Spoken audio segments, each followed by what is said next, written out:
Hey,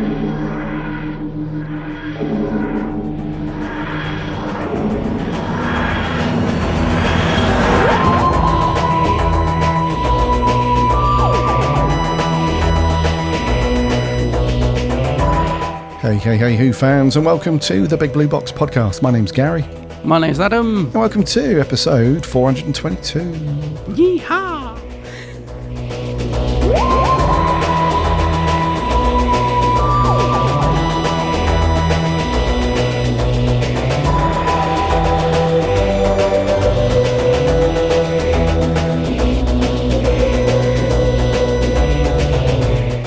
Welcome back, everybody, to another episode. We hope you're keeping well and safe. We hope you've had a cracking week and that you've all managed to do something Doctor Who related. Oh, wow. I didn't stand a chance there. I have to win 1 week back. Yeah, of course. You've run away with it the last few weeks. That was something else. Did you notice I give the old yeehaw there, mate? I've been listening to the round table episode this morning and I noticed that one of our writing team gave a yeehaw in the intro, and I'm like, okay, we're up in our game, are we? All right. Yeah, you did, yeah. I think I commented on that in the intro as well. You did? Somebody gave us a yeehaw, which is very American, very nice. Yeah. So I thought I'd give a yeehaw back. Thank you. Well, you can legitimately say it because of where you're based, right? Exactly, mate, yes. Yeah. I can. Deep in the heart of Texas. That's right. Yeehaw. Yes. So, Big Blue Box listener, welcome back. We've got our review of The Well to throw at you. Yes. We're a bit late on this week. Apologies, my fault. Had arranged to record earlier in the week, but things that I'd forgotten about had to be done. Things to do, places to go, people to see, and all that jazz. So, it's a late one, Thursday. I can't remember the last time we recorded on a Thursday. No, I know, mate. Yeah. But it's all right. It's good. It's letting it's all sunk in. Yes. My thoughts are gathered. I feel like, I'm ready to dive into this one. Ready to rock and roll. Have you, is this a multiple viewing for you, or is it just the once? No, I gave it two. I've given it 2 viewings this week, just to sort of really soak it up. Yeah. Cool. I think it's needed, isn't it? You know. I always like to give an ep two views, mate. Yeah. Yeah. Once as a fan. Once as a reviewer, not in that order necessarily. Take your pick, whatever. Before we crack on with thus said review, make sure you're following the podcast on your favourite podcast app of choice. That way you won't miss an episode when they land every single... Well, at this point in the week, it's just whenever we get it done. But it's usually, at this point, sort of a Tuesday at the minute. After we read the episodes, so you won't miss notification for those. Plus, as Adam said, we have the roundtable episode that's just gone out. That happens once a month, where we gather all the writers and we just chat about something to do with Doctor Who. We normally review and get those guys' thoughts on something. So on the one that went out this week, we spoke about and did a bit of a recap on the Capital Cutaway event a few weeks ago in London. Spoke about that, which is very cool. And then I got those guys to chat about their thoughts on season 2 so far, now that we're a few episodes in. So that was very cool. So you won't miss those as well. You can also listen online over at the website, bigblueboxpodcast.co.uk. Listen for free on there. And while you're on the website, you can read the really cool reviews and articles and everything from the writing team. Go and check those out. There are links there to the socials as well. We chat Doctor Who all the time. So come and connect with us. Give us a like and a follow. And chat Doctor Who. We also have a free Discord server. Link is on the website. Hop in there. Chat loads of Doctor Who with very cool Who fans. And also, don't forget to remember to check out my co-host channel on YouTube. The latest one. Very cool. The old vinyl. Tracking down. Record Store Day. Go and check out Adam's channel on YouTube. It's The Geek's Handbag. The Geek's Handbag, yes. Just uploaded that new video. You can go and see the massive record store that I went to here in Texas. I mean, I nearly got lost in there, mate. It was a bit like a TARDIS. You walk through this little door and it just was vast. It was incredible. I spent hours in there and looking for a Doctor Who vinyl, so it is Doctor Who related. Yeah, go and check out my latest vid if you so feel like it. Go and check them out. Yeah. Adam's on the same name on the socials, The Geek's Handbag. So that's it. Yeah, going to have a chat about all things geekery. But seriously, though, great channel that Adam's been running for donkey's years now. Loads of cool stuff on there. Yeah, so loads of Doctor Who stuff to get stuck in over there. Alrighty, with that being said, let's crack on, Bud. What we're reviewing this week? Yeah, so here we are in Shooty's second season with episode 3 now, and it's called The Well. Helmets! And jump! Colony Base 15. 15 days ago, all contact was lost. The base went silent. This whole world is cold, lifeless, and dead. You should stay suited. What if no one's alive? They all went mad. Any sign of trouble, shoot to kill. What? What is it? What happened? I thought I saw. You thought you saw a person? I didn't, did I? It's an empty room. There's no one there. Whoa!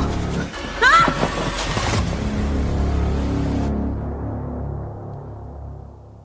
Creepy vibes, mate. Indeed. Creepy vibes, this one. So The Well, it was first broadcast on the 26th of April, so mere days prior to when we're recording this. It was a runtime, usual for the season, about 40-ish minutes. This one was co-written by Russell T Davies and Sharma Angel Wolfel, directed by Amanda Brochi.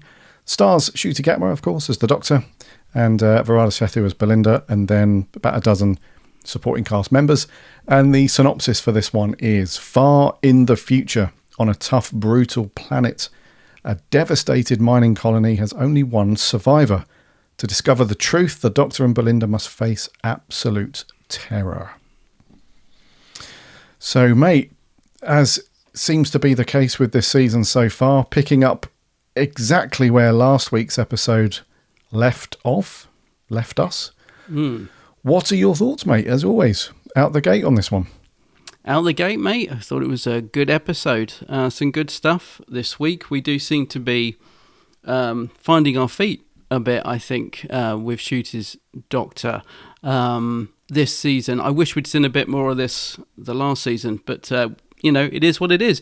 Good stuff. This is the kind of Doctor Who I like, mate, where it's got a dark edge to it, a creepy atmosphere. I don't think we should have this every week, but it's certainly the sort of Doctor Who that I sit down and enjoy. A slow burner in some senses. I don't know if kids would have stuck with this. I think they may have found it a bit boring, but as an adult, I really enjoyed it. I'm not going crazy about it as much as some people. So I once again had to look online because I didn't get to watch this till Sunday evening. And I saw a hugely positive, probably the most positive I've seen for a long time, even more than last week's. People were like, 10 out of 10. This is already in my top 5 best ever Doctor Who stories. And I'm like, whoa, what? So I was really geared up to watch this, mate, but made sure that my expectations weren't too high. Didn't want to go into it too much. But yes, I can see why people enjoyed it. I'm not going to be giving it a 10 out of 10 when we get to the scores. The reasons for that, just quickly, is because although I really enjoyed it, it did feel like it was all stuff I'd seen before. So I was kind of sat there thinking, this is good, but, it's behind your back, and it felt like a mix between Midnight, which, of course, it's a sort of sequel to, which is cool, I think.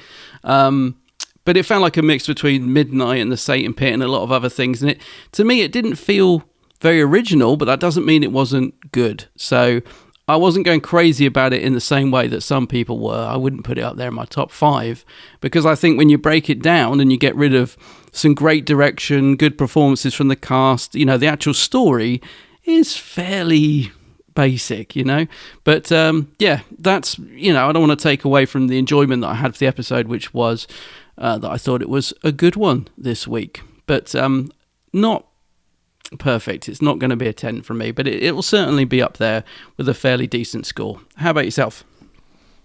Yeah, I kind of on the same line of thinking as you on this one, dude. Mm-hmm. Although I think I'm not sure if I enjoyed it as much as you did by the sound of it. Okay. Mainly for the reasons that you've literally just said. I think It started off really well for me, but then by the end of the episode, I thought, this is just treading the same ground that we've been through. And like you said, it's a mix of, it's like turn left, midnight, those kind of things that Russell's done before. It's and it wasn't scary enough for me either, I will say. Oh, okay. It started off being quite creepy, and I thought, okay, this is pretty cool. But then it just fizzles out to. There's nothing wrong with this kind of approach to trying to be creepy and scary and stuff. You know, where, excuse me, you can't really see the monster as such. In this episode, we saw like very fleeting, sort of little tiny, like 1 second it's on screen and then it's gone again. So it wasn't too bad. It wasn't terrible, that sort of thing. And there was a Matt Smith episode, wasn't there? Was it called Hide? Hide, yeah. Where they played on this thing of, you know, out of the corner of your eye sort of thing. So you can't really see the thing directly, but you kind of know something's there. So for me, it would have been far scarier and far creepier to do a full-on possession story. You know, the deaf character, Alice. Yeah. It would have been far better for her to have been properly possessed by this thing, rather than this, like I said, this trope that's been done before with Turn Left, where, oh, there's something behind you. It's very panto to me, this stuff. It's very much like... something behind you. Yeah, oh, look, there's something behind you. And then the person turns around and is like, no, there's nothing behind me. It's like, oh, yes, there is. Yeah, all this stuff. So I enjoyed it to a degree. Don't get me wrong. I think it's the best episode of the season so far.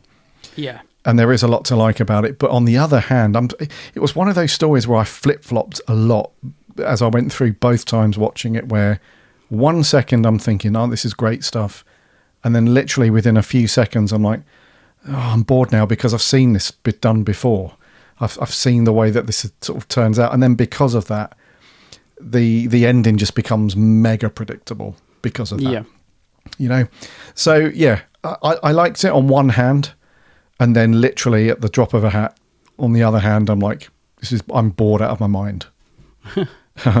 So yeah, it was definitely a tale of two halves for me, this one. Yeah, I hear you, mate. I mean, that's the thing. It's not an episode. I mean, I enjoyed it, but is it one that I'm going to reach for to watch again? You know, not anytime soon. I'd happily watch it if it was on the TV, you know, if I turned it on and it was on.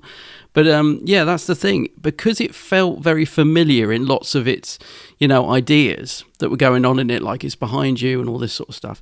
And it did feel like a combination of episodes. I found it almost predictable, you know, when I was watching it, when they were like, don't go behind it. I thought, well, they're all going to, at some point, they're all going to go and try and find the creature behind her, and then they're all going to die, and, you know, it's going to jump to another host. And I could almost I was almost one step ahead of the episode the whole time I was watching it, I felt, even on a first watch, you know. And I agree with you about, on a rewatch, I do find myself getting a little bit bored, you know, because it is a slow burner.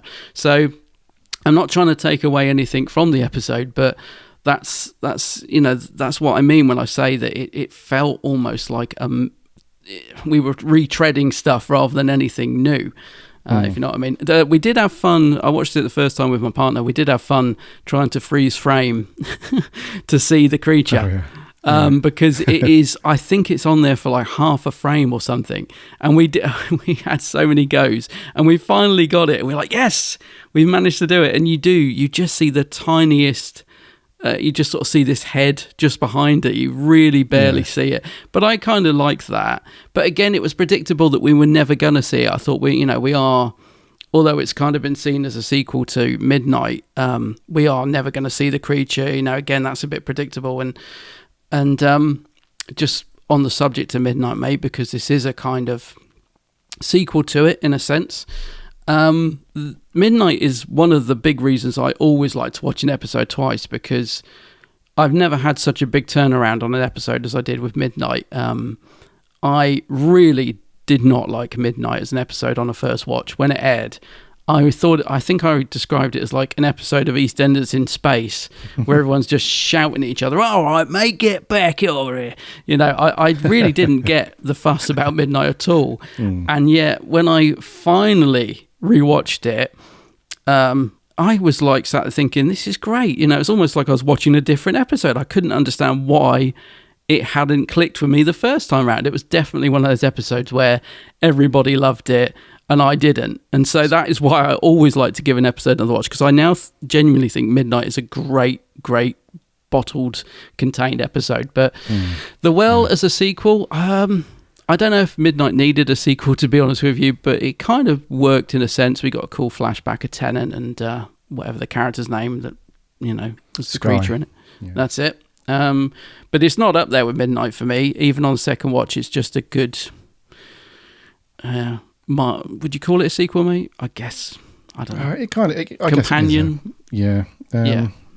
Yeah. Midnight is an absolute belter of a story because it does the same kind of thing that it does in this one, but just to a more effective way of doing it. Because in Midnight, the character Skye, played brilliantly by Leslie Sharp in that episode. That's it. Yeah. She does this really cool thing where it kind of gets you guessing for a few minutes. It's like, is she possessed? Is she not?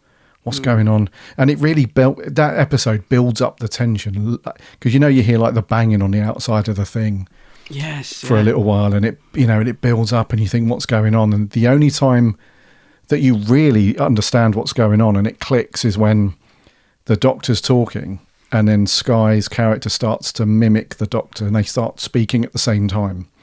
You remember that bit? And then the Doctor loses his voice because Skye then starts to anticipate and say what the Doctor's going to say ahead of him, and it's just it's really creepy. It's really well done. So I was hoping for that kind of stuff in this episode, which is why I was really hoping they would do a proper possession story, because it makes it more personal to the character. Because in this one, however much I enjoyed Rose Ayling-Ellis's performance as Alice, I thought she was really good. Such a sweet character, and it was one of those times where the performance, and I will say this story had some good performances.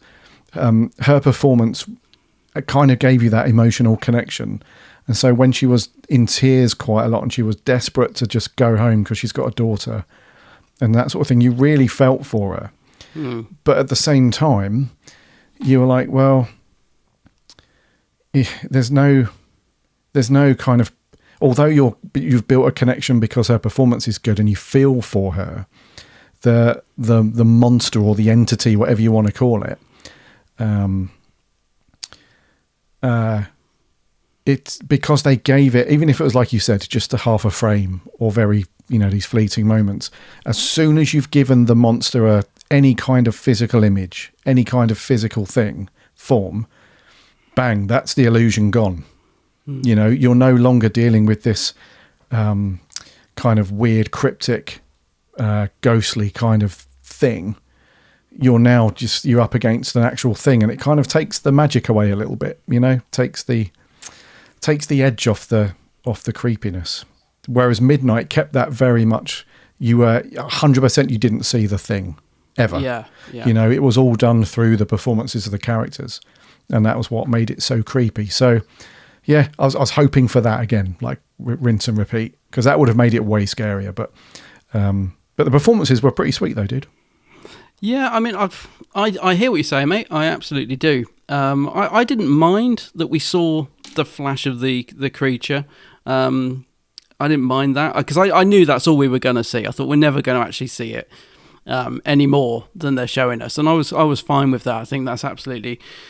Correct. I wouldn't have wanted to see the creature, but I get what you mean. Perhaps it would have been scarier if they were actually possessed by it.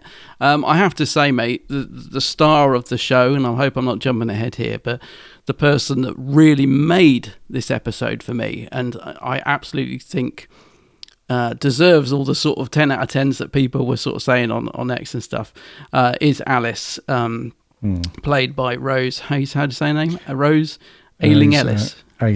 Rosa, sorry.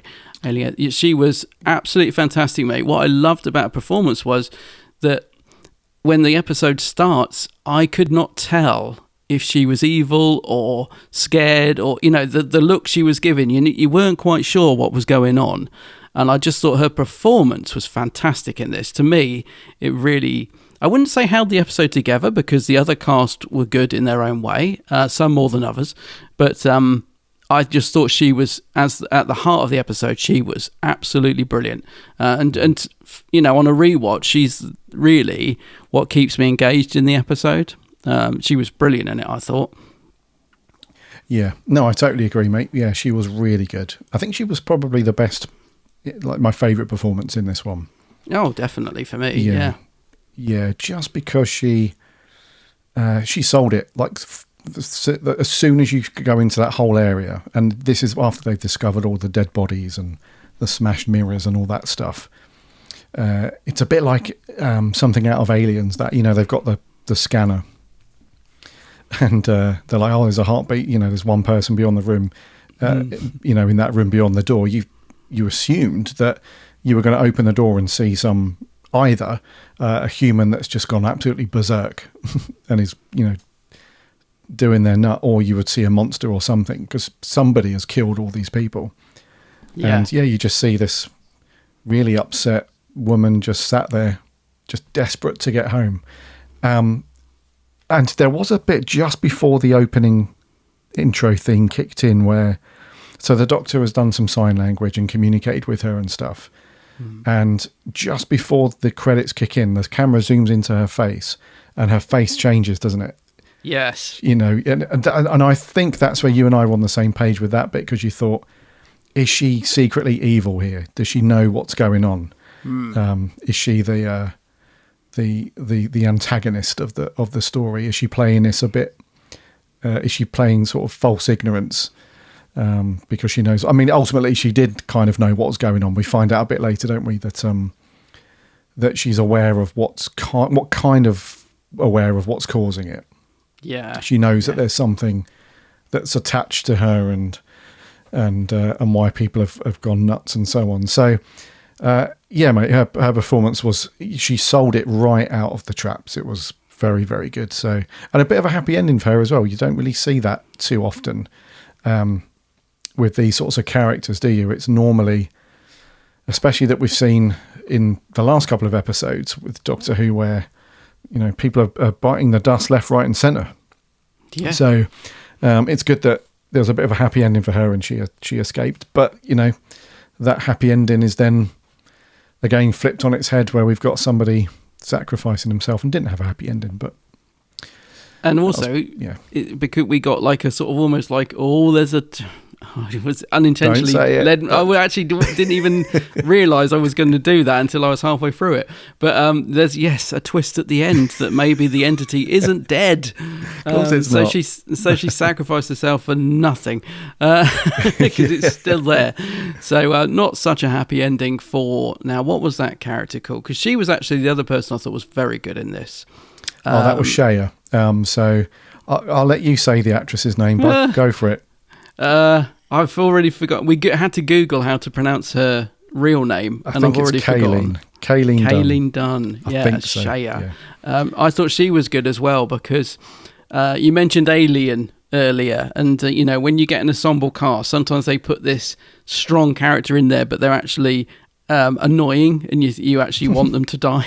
I thought she actually managed to pitch a performance of being strong, but I didn't want her to die. I actually thought she was quite good, although I didn't like it when she had old Casio, was he called? Not Casio, it's a watch, isn't it? Oh no, it is Casio. When she had him killed, I was like, whoa, bit harsh. I mean, she did say she had to do it, but I was like, oh, that's, you know, you've murdered someone. So not all good. Not all good, yeah. But and she did what needed to be done, I guess.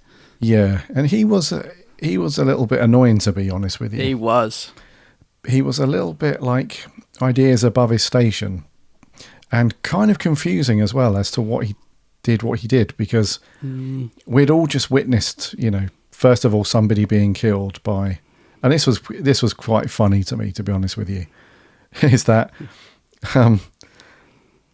when somebody steps behind Alice, nothing really happens to them. They're just looking around. Oh, there's nobody here. We'll keep going. And then Russell, being Russell, threw in this quirky thing where if you're exactly behind that person, so if you were looking down at them from above, if you were at midnight, sort of 12 o'clock, directly behind them, then something would happen to you.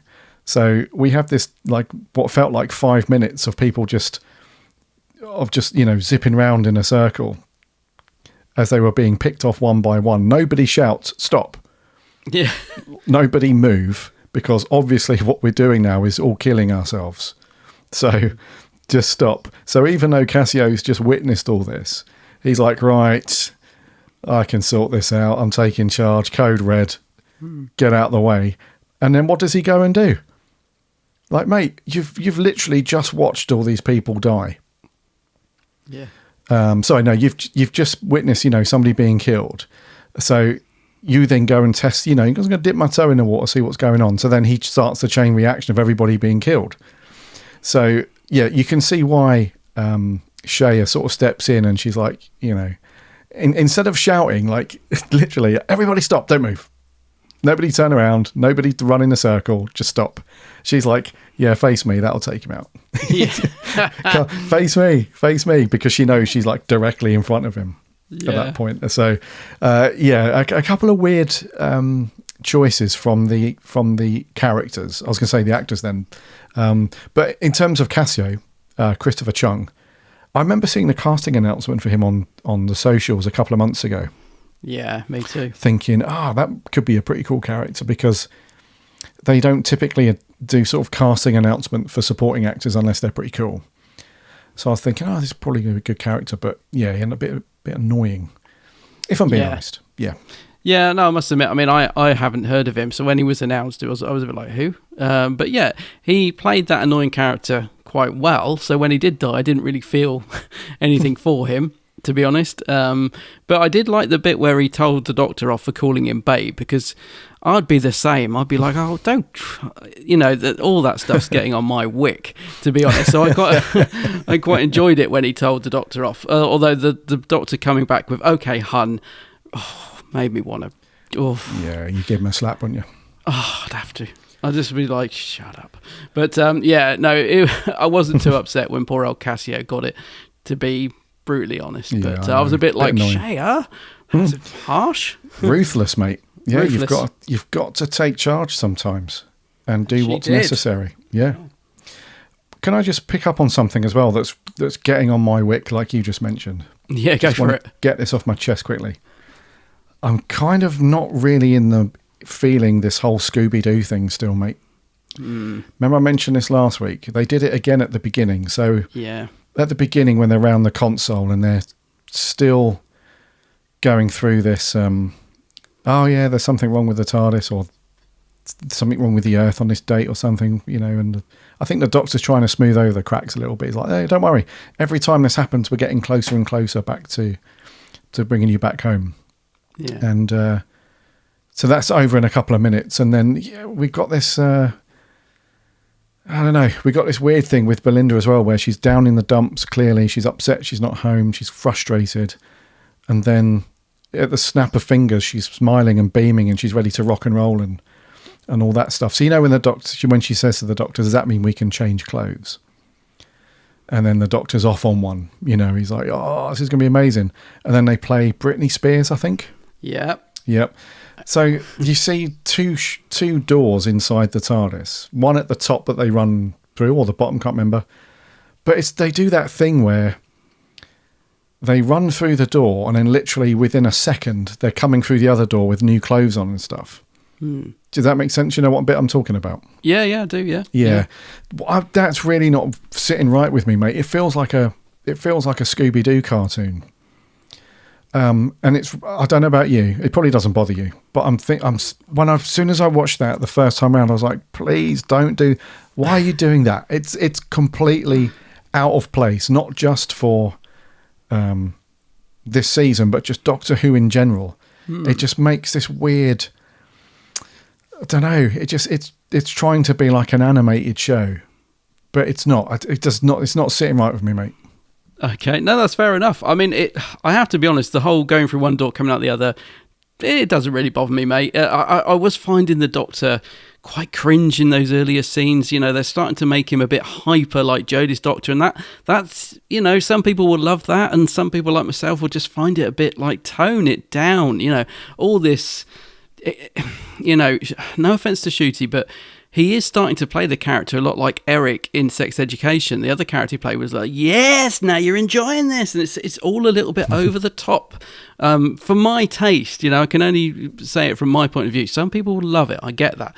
But so that's starting to grate on me more than, you know, than the sort of door change thing. But, you know, when Brittany kicks in and it's all a bit, OTT, it wasn't the best start to the episode for me. But yeah, the whole clothes change thing, I don't mind that, but what I found odd was that the spacesuits matched perfectly with the, you know, the spacesuits that the crew were wearing when they come outside the TARDIS. Which I don't know. Does the TARDIS now does it have a wardrobe that has you know, exact suits for every occasion?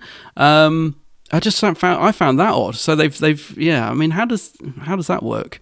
It's just a convenience thing, I know, to move the story on quickly, but you know, that's yeah, weird, a bit odd, isn't it? That you know, that the TARDIS now can pick out the exact suits that they need to wear for every occasion, every planet they land on. I don't know. Mm-hmm. So that niggled me more than the actual Scooby-Doo door thing, but I absolutely hear what you're saying. Mm-hmm. Yeah, I've got Brittany in my head now, mate. Oh God, yeah. Oh. Going back to some performances, mate. So we've touched on Alice. She was really cool. Very good. Really, that was a highlight of the story for me. She was excellent. Yes. Yeah, because she had a good mix of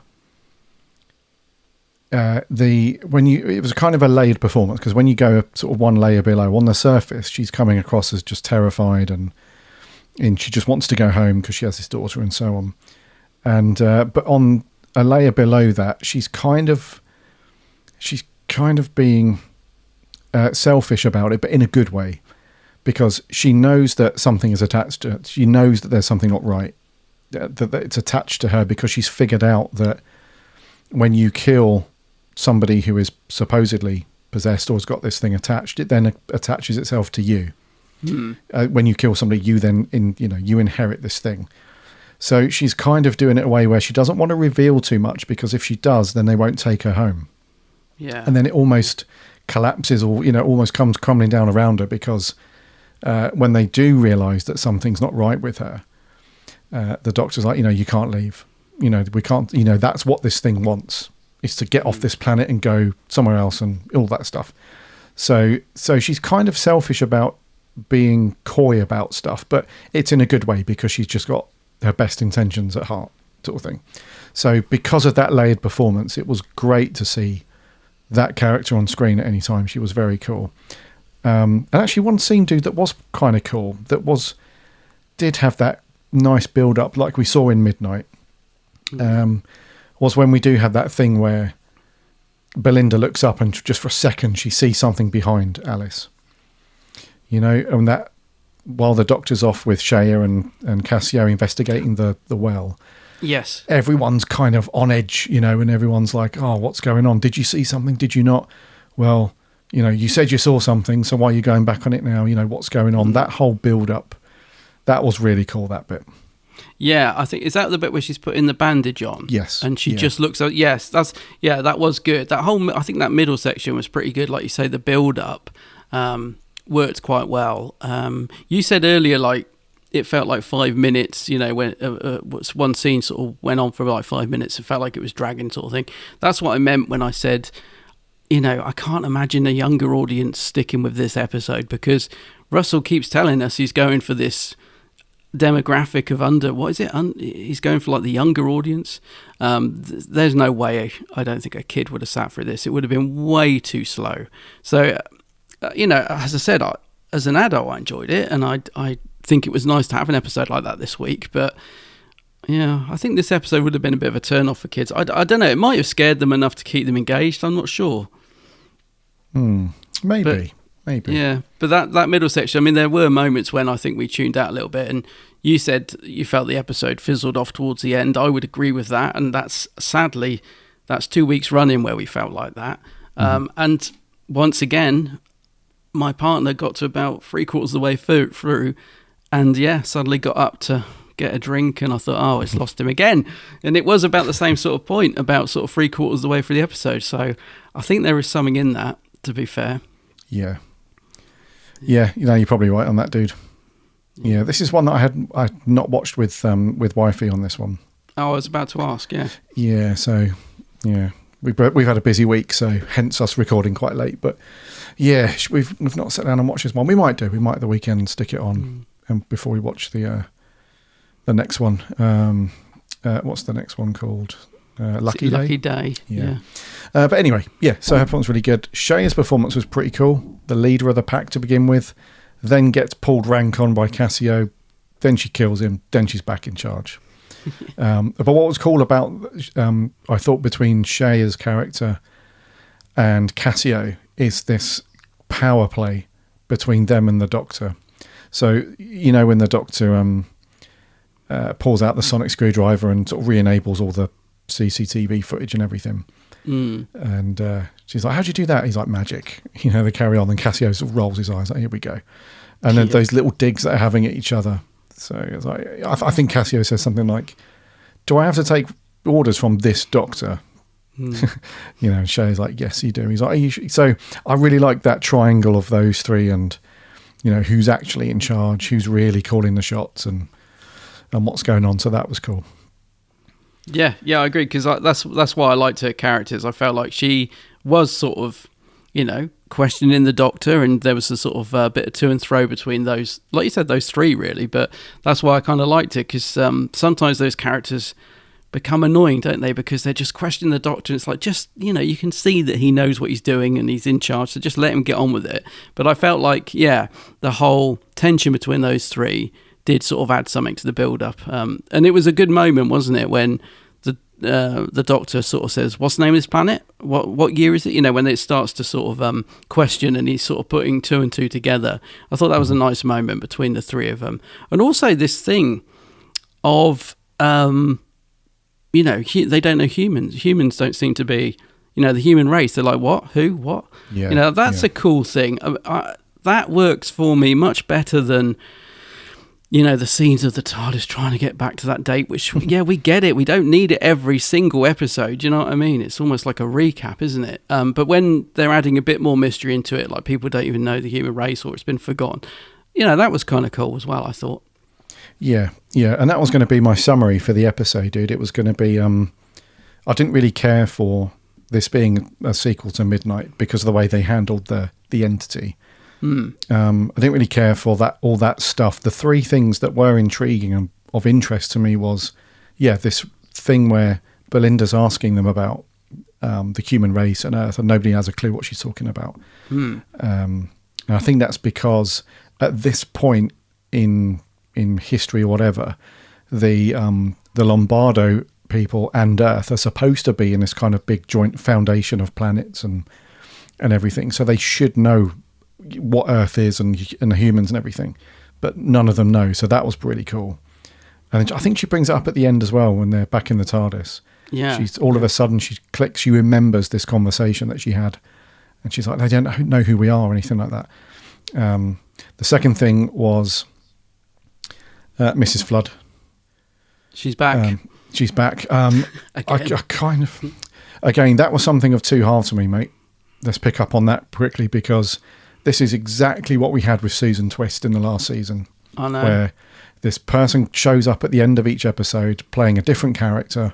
It's almost rinse and repeat, mate, isn't it, from before? So it's so it's bloody frustrating, mate, Doctor Who at this point, because just when I feel like, this is freaking sweet, like this is so cool, my mind just then immediately reminds itself, but you've seen all this before. Yeah. You're like, we're literally strolling down memory lane in the space of a year. Well, we had all this. So anyway, mate, that the Mrs. Flood thing, that's kind of cool. And we had a bit more conversation from her this time as well, didn't we? We're slowly getting more and more stuff from her. So it started off, didn't it? These tiny little cryptic things like, what's the matter if you've never seen a TARDIS before? Now we're going to like, did the Doctor carry a Vindicator with him? Yes. exactly what I wanted to hear, sort of thing. So we're getting a little bit more from her as we go through the season, but it just feels like the same approach and the same thing that we had with Susan Twist. So I don't know what your thoughts are on that, dude.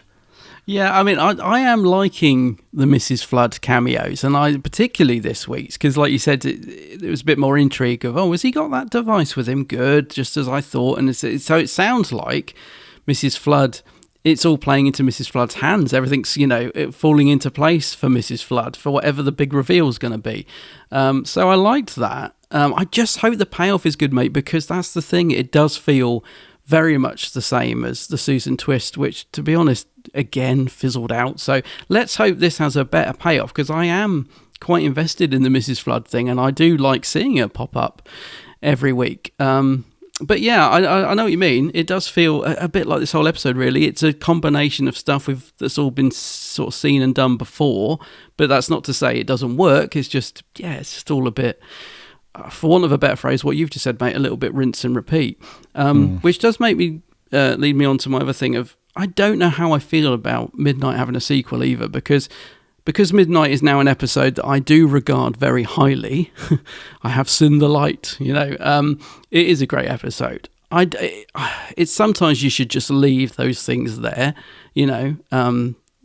so I don't know how I feel about it having a sequel, but I don't think it didn't ruin anything about Midnight, did it? It just kind of played off the themes of Midnight. So I think, in a sense, it works as a sequel. But I don't know. I just think Midnight is something quite special, I think, as an episode. I think maybe it should have been just left as that. I don't know. It's a bit like Blink, isn't it? It's a great episode, and then they do the other Angel ones, and they completely sort of lose their sort of specialness, if you like. But I don't know. Not sure. No, but Mrs. Flood thing, mate, didn't mind it at all. Yeah. No, I don't think it needed a sequel, but we'll get, that's a whole nother podcast episode. Yeah. Russell's originality at the minute. But no, I don't think it needed another sequel. Oh, sorry, a sequel. But yeah, Mrs. Flood. Really enjoying it's more a case of I just can't wait to see where she's going to pop up next week. And, what's she going to be wearing next week? Yeah. Let's get on to, so the other supporting cast members, they were, a few of them had a few lines here and there, but they were just sort of cannon fodder for the most part, weren't they? Yeah. So nice conversations between Belinda and, I can't remember I think it was Mo. Was it Mo or Hanno? One of the two, who sort of had a chat with Belinda. She was kind of cool, but the rest of them were sort of cannon fodder. Let's move on to Shooty and Verada. So Belinda's still really cool, mate. I think she's a very cool. Have you seen this thing online that people think that she's the Rani? Oh, really? And not Mrs. Flood. All of a sudden. No, I hadn't seen that. Yeah, can't imagine that. I can't remember the exact details. Somebody had put a video on it. It's either YouTube or Twitter. I can't remember. And they're saying this is my theory about Belinda being the Rani, and it snowballed, and I don't know, but she was definitely very cool in this again. I feel like we are slipping into a little bit of a trap with the whole Shooty's doctor crying in every episode. I feel like we are slipping into a slight trap with her character where 99% of her performance, Verada's performance, is great, and she's very strong, but she's also got a nice caring side because she's a nurse and all that stuff. But her character seems to flip-flop quite quickly between being upset that she's not being taken home to Earth, upset that the TARDIS is not working, all that sort of thing. And then, as I said earlier, just that feels like at the snap of your fingers, she's smiling and ready to adventure and ready to crack on. And she's kind of going between those two really quickly. So I loved her performance again, as I have done since the beginning.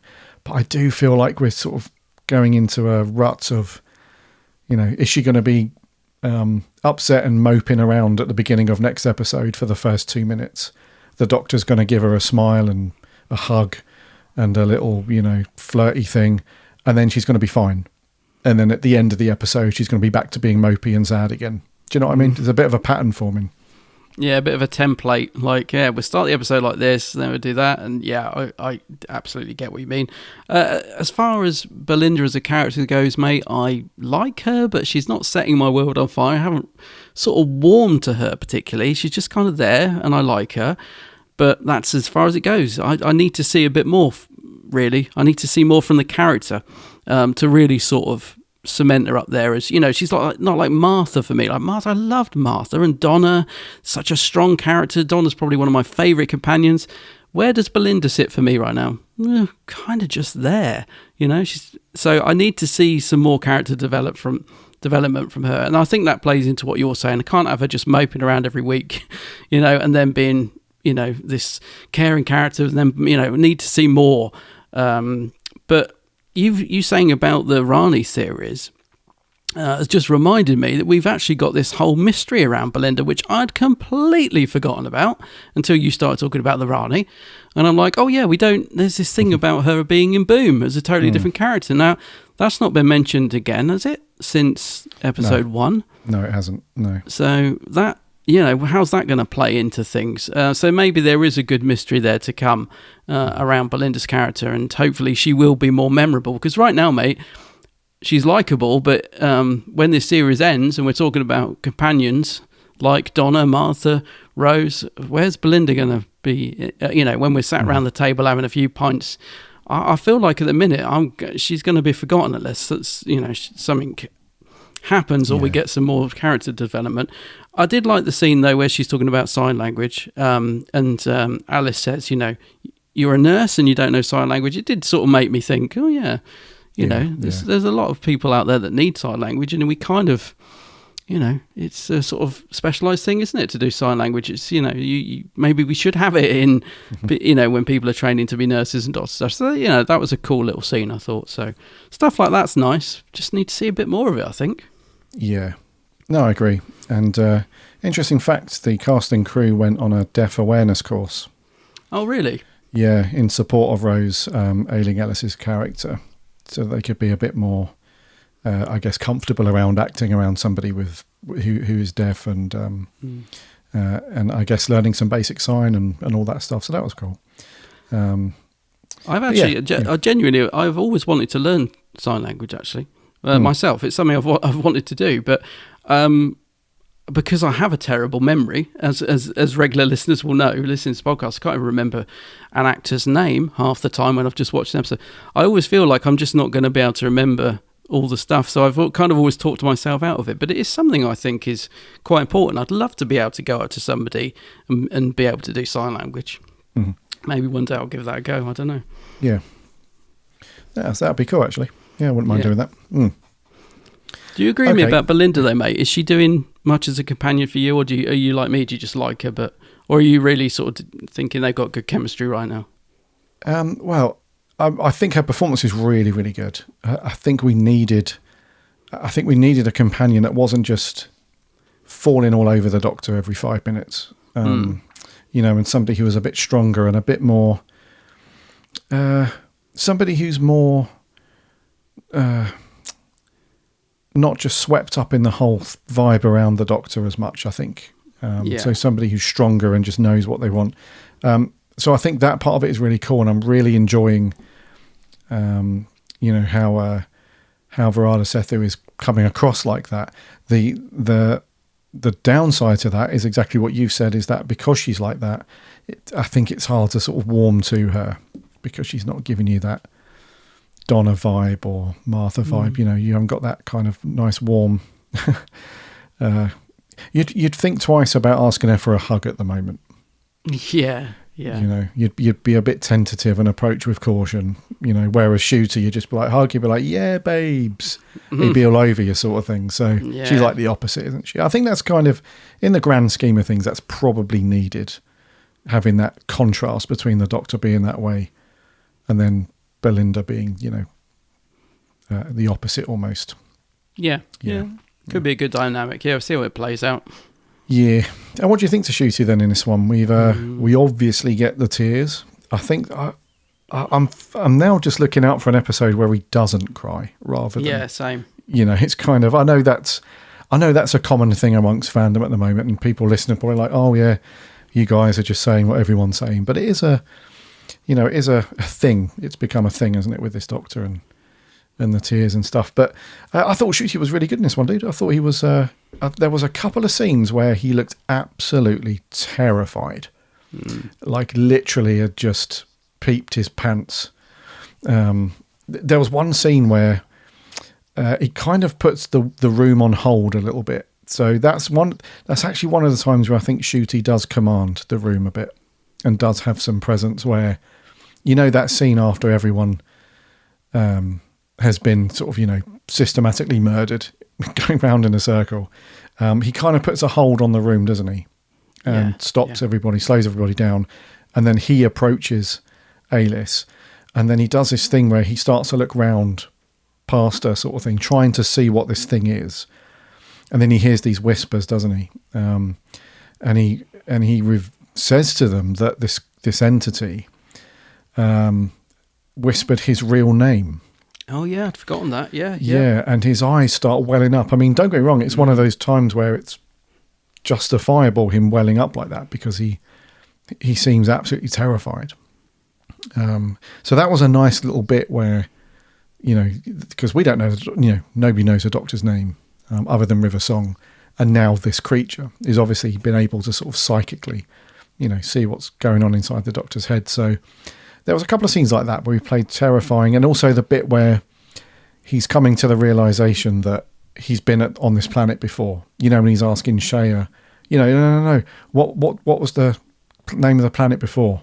When she says midnight, and then he just, crapped his pants again, and, and he's off. So a couple of annoying little bits, but mainly very good, I thought. Yeah, I mean, the crying scene, mate, this would have been a good episode to have that. I think it's justified. It does, like he really sells it to me that he's terrified, and when he says, it knows my name. Great scene, but the impact of it, for me, has been completely lost because he just cries every week. And I know we've said that before, but that's how I feel. I just felt like, this would have had such an emotional punch. But instead, I'm just sat there saying, "Oh, here we go. Here come the tears. Here comes the waterworks." It just loses, honestly. But it was. I'm not saying it wasn't a good scene. It was, but it just lost the majority of the impact it was supposed to have, because, it's just another week where the Doctor cries. But in terms of Ncuti performance, mate, for the most part, I thought it was good. Right, actually, Ncuti performance is good, but the way the Doctor was written and is being written at the moment is such a mixed bag for me, because I like Ncuti, but, there are times when his Doctor is really getting on my tits, quite frankly. Like, the whole babes, the kicking, it's just not for me, but I love it when he takes the performance down, and like you says, commands the room. Fantastic, but this is absolutely down to the writing and not Ncuti's performance. He's delivering what is on that page, and he's doing it well. But it's just there are certain elements to the Doctor which I'm finding are grating on me, quite frankly, in the same way that Jodie's Doctor did, where she's just bouncing off the walls, completely taking me out of the scene. I'm finding the same feelings towards Ncuti's Doctor at times. Thankfully, he does have this more darker side where they bring the performance down, which is definitely working.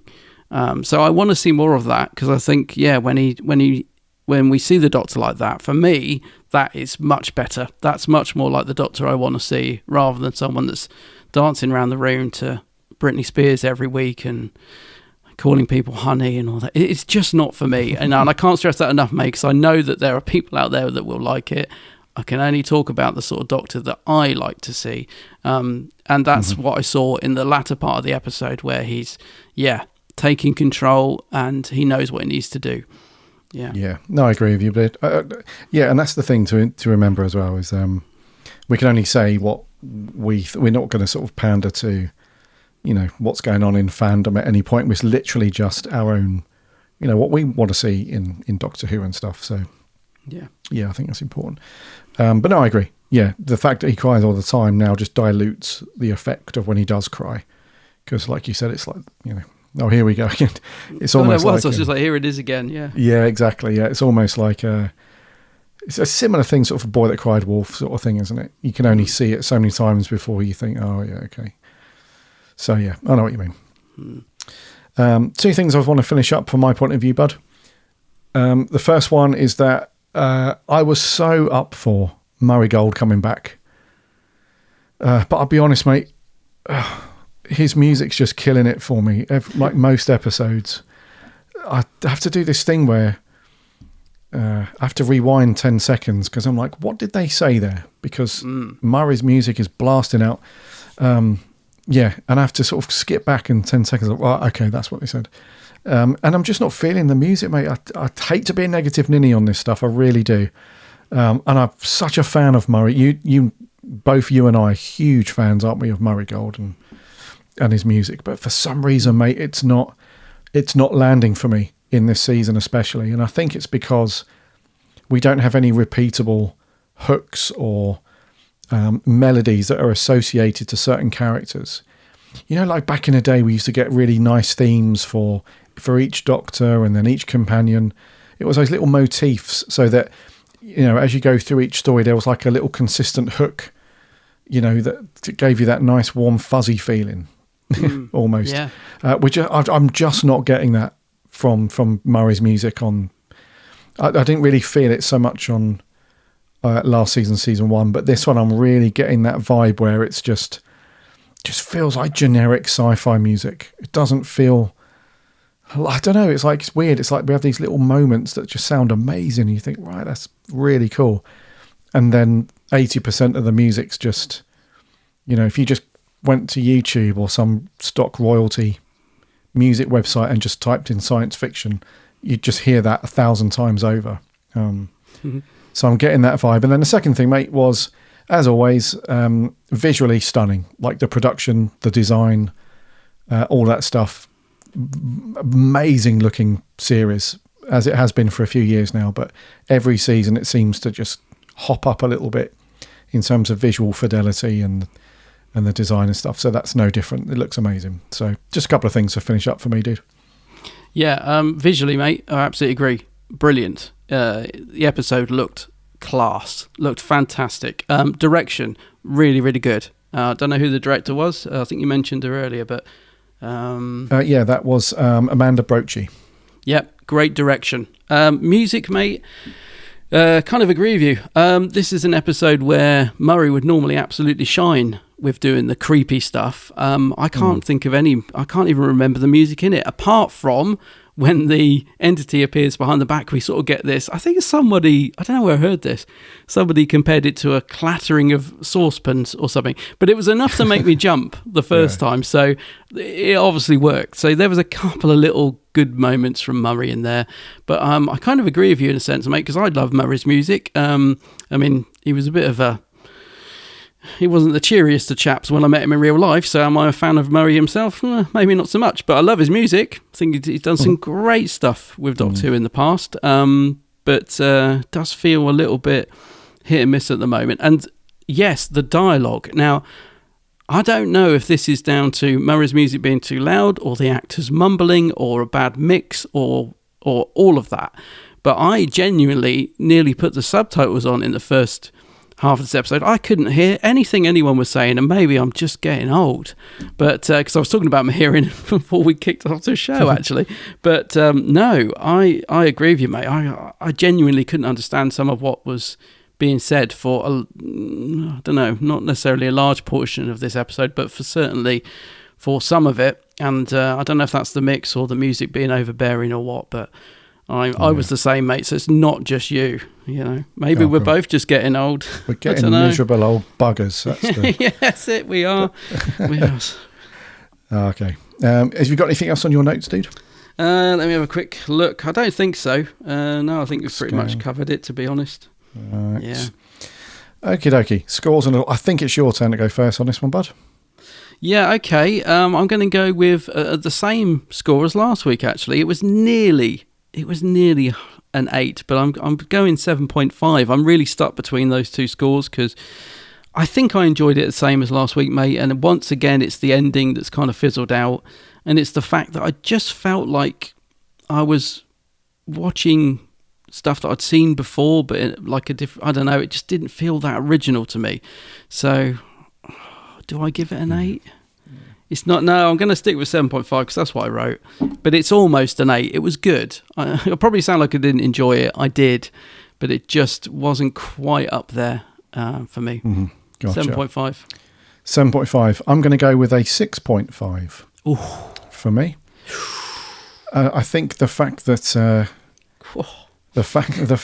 don't get me wrong, I thought this was a decent episode in terms of season 2. I think it's the best one we've had so far, and the reason why I'm not scoring any higher is because I just can't get past the fact that we've been down. It's not just that we've been to midnight before and that sort of thing, but various elements in the story have all been done the same way.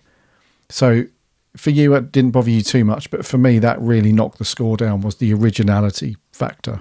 Yeah. I honestly felt like I was just watching a rehash, of, like with some TV shows, right, where they were on air like 10, 15 years ago, and then somebody like Netflix, reboots it. You get a newer version of it. And you're watching it and you're thinking, oh yeah, it's on the surface, what I'm watching visually and experiencing is new, but I know what's happening. I understand and know what's going on behind the scenes, and that's what it felt like watching this. It felt like I was enjoying it on the surface, but the nuts and bolts of it were like, yeah, I've done all this before a few times. So, I mean, I said it earlier, didn't I, mate? That although I was enjoying the episode, I felt like I was half a step ahead of the episode in terms of I knew what was coming. Now I thought it's going to jump to another host in a minute, blah, blah, blah. So, yeah, I would agree with that. Yes. Alrighty, so 7.5 from him, a 6.5 from me, and I think we'll wrap it there, dude, for episode 422. Alrighty.